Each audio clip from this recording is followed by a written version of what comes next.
નમસ્કાર દર્શક મિત્રો, અભિપ્રાય ન્યૂઝમાં તમારું સ્વાગત છે। છોટાઉદેપુરથી નગરના નીતિનકુમાર ચોકસી ઉર્ફે બાબુ દ્વારા બોડેલી સિરોલાવાલા હાઈસ્કૂલમાં દાદાગીરી અને ધમકીનો મામલો સામે આવ્યો છે। મદદનીશ ચેરિટી કમિશનરની સ્પષ્ટ હુકમ હોવા છતાં નીતિન ચોકસી શાળાના પદવીનો અપ્રામાણિક ઉપયોગ કરી વોચમેન, આચાર્ય અને સ્ટાફ પર બળજબરી પેસાવી રહ્યા હતા।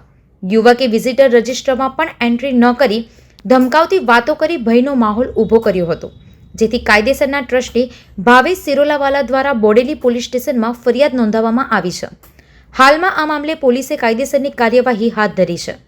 બાબુભાઈ ચોકસી એ અહીંયા એટલા સમયે આવી ગયા અને મારે એવું હતું કે પાર્કિંગમાં એમને મોકલવાના હતા, એવી મેં આમ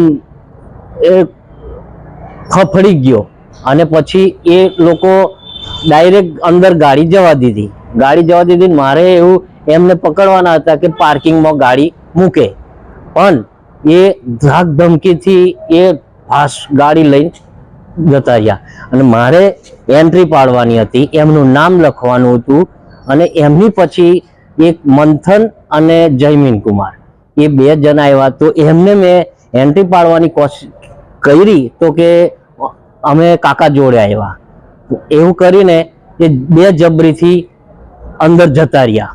તારીખ 24/7 રોજ 11 વાગ્યાની આસપાસ બાબુભાઈ ચોકસી, મંથનભાઈ અને જયવીન આ 3 જણ શાળા સમય પ્રાર્થના શરૂ થવાના સમય લગભગ 11 વાગ્યાનો અમારો છે, એ વખતે પાર્કિંગ બહાર હોવા છતાં પણ અંદર ગાડી લઈને છેક સ્ટેજ સુધી પ્રવેશ કરેલો અને પ્રવેશ કર્યા બાદ ઉપર લોબીની અંદર આવી અને મને એવું કીધું હતું દાદાગીરીથી કે તમે મને આ જ ઓફિસની ચાવી આપો। એટલે મેં કીધું કે સર મારી ઓફિસ પેલી બાજુ છે અને આ અમારા ટ્રસ્ટી જે ભાવેશભાઈ છે એમની ચેમ્બર છે, છતાં પણ એમણે એવું કીધું કે અમારે આ જ ઓફિસની ચાવી જોઈએ છે।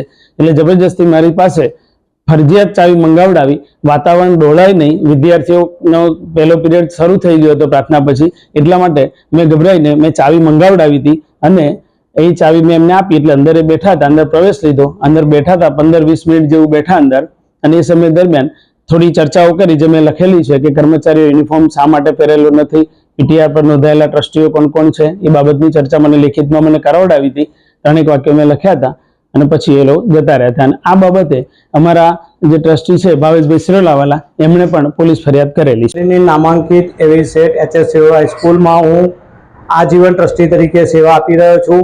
તારીખ 24/7/2025 રોજ શાળાના પ્રાર્થના સમયમાં નીતિનભાઈ શાંતિલાલ ચોકસી, મંથન ગાંધી અને જયમીન શાહ શાળામાં ઘૂસી આવેલ હતા અને આચાર્યને ધમકાવી, ડરાવી, દાદાગીરીથી મારી પર્સનલ ચેમ્બરની ચાવી આપો કે મારે ભાવેશની ઓફિસમાં જ બેહવું છે અને મને એની ચાવી આપો।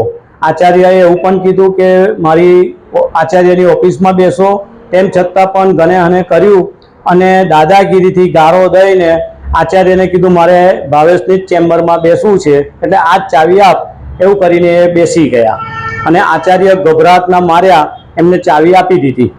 આ જાણ મને આચાર્યએ કરતા હું તાત્કાલિક બોડેલી આવ્યો અને પોલીસ સ્ટેશનમાં ફરિયાદ નોંધાવી અને ગત રોજ બોડેલી પોલીસ સ્ટેશન દ્વારા FIR 329/454 મુજબનો ગુનો દાખલ કરી FIR ફાળવવામાં આવી। મારું નામ ભાવેશ જગદીશચંદ્ર સિરોલાવાલા, હું સેટ એચએસ સિરોલા સ્કૂલમાં કાયદેસરનો કાયમી આજીવન ટ્રસ્ટી છું।